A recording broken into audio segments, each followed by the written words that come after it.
Howdy, howdy, fellow YouTubers. Mr. Z Bunch Numbers here with a error update video for y'all's viewerships. I got some errors and a couple of toughies that I got to show you.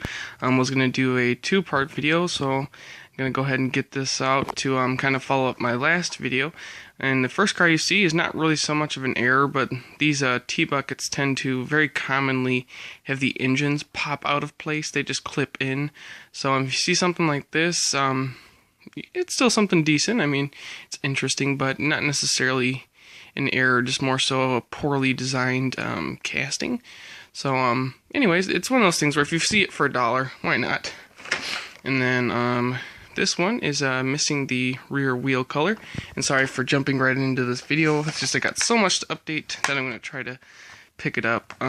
This one's actually not an error. I forgot when I grabbed this that there's not actually anything wrong with it.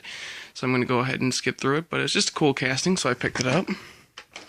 And then this one was a toy show. I had a guy come up to me and say, "Here you go.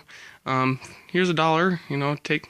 I gave him $1 for it, and that's all he really wanted for it. He picked it up just because he knew that I collected errors. So just kind of having the reputation for what I collect. People have been picking stuff up for me locally, anyways. And then I got this one, a inside-out wheel error. The rear wheel was put on, as you would say, inside outward. And that's why I would say call it an inside-out wheel error, because the inside is out. And the next one is a mismatched wheel, Toyota MR2. I apologize for this camera focusing in and out. When I hold it sideways, for some reason it tends to trip out and have a hard time focusing. And then missing wheel chrome on the Mad Manga. I have this one in the white version as well, missing the front wheel chrome. And then we have a mismatch wheel error on the Super B, 10 spokes, yellow or white on the front, MC5's chrome lip on the back.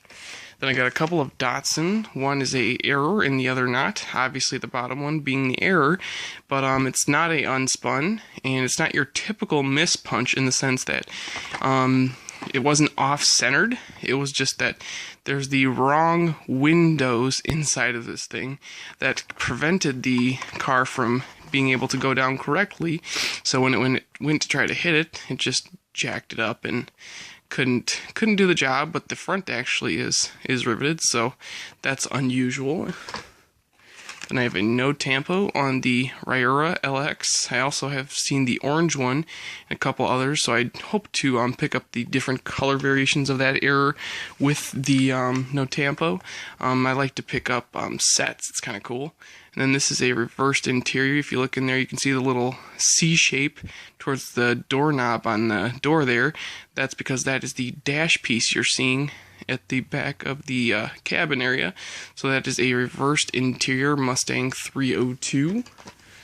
And then I have an all large wheel, cool Volkswagen cool combi.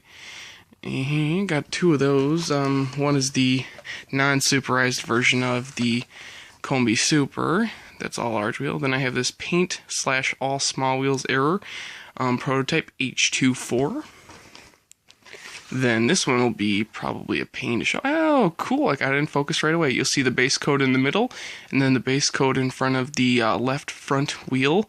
Also, it's a double base coat. I don't normally pick stuff like this up, but if I don't have an example of that type of error, I pick it up. And this is another one of those ones where if I see other ones, I'll just leave them, because it's not really a significant error. It's just more so I want to have it just in case I do follow through with my idea to document and make a book on errors, which is my ultimate dream goal someday. And then this is not a missing wheel chrome error. It's actually a additional wheel chrome error.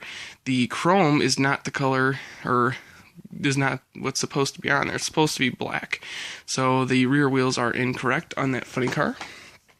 Then a skinny rear wheel. Trying to see if I focus it there. Focus. There you go, McFly.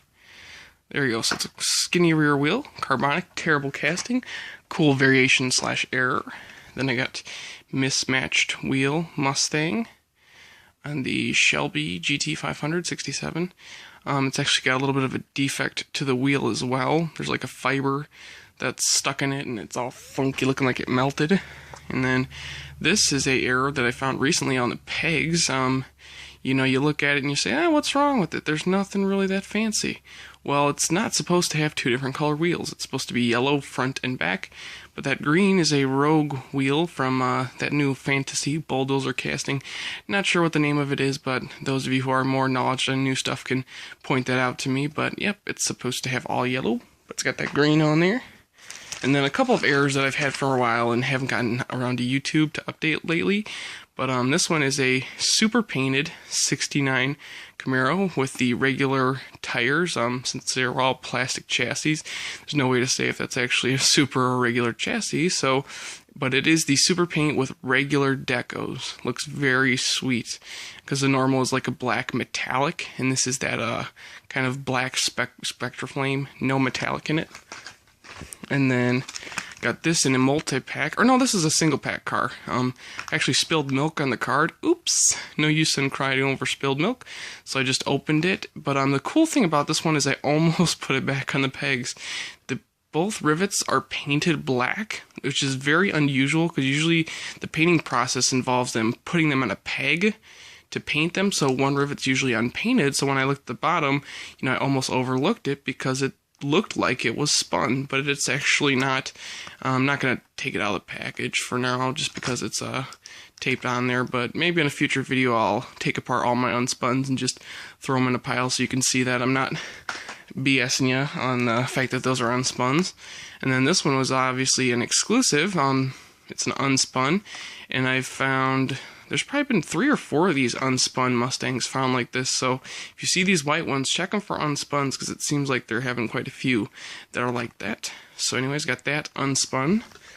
And another 9-pack find is this, I think it's 69 Charger, maybe? 68, can't recall offhand.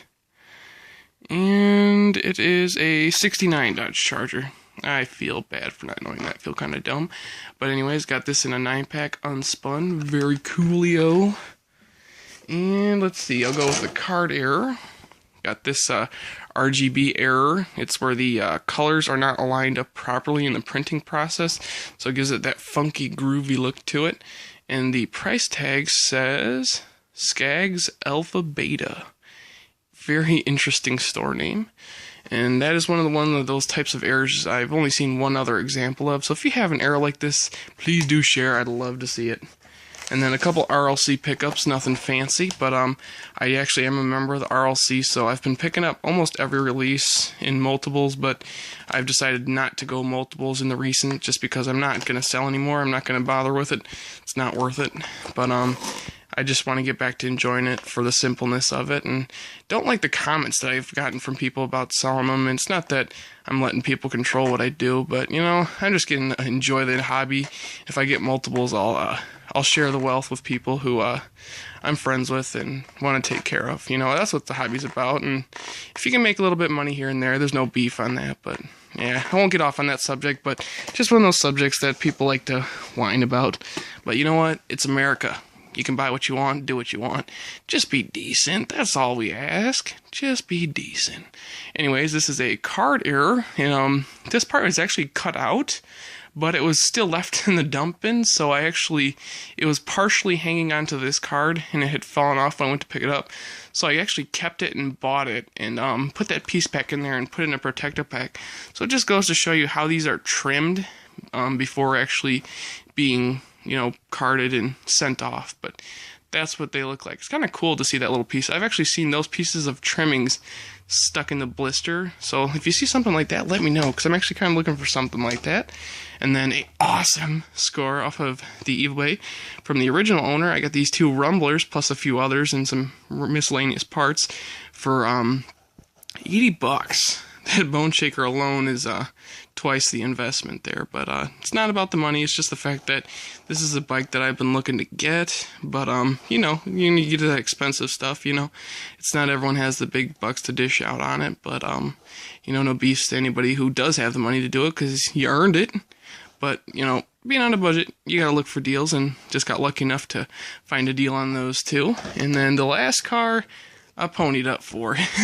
You can't get cars like this and not pony up some real coin for it. But yeah, this is a brown US silhouette you will not see these in blister pack very often.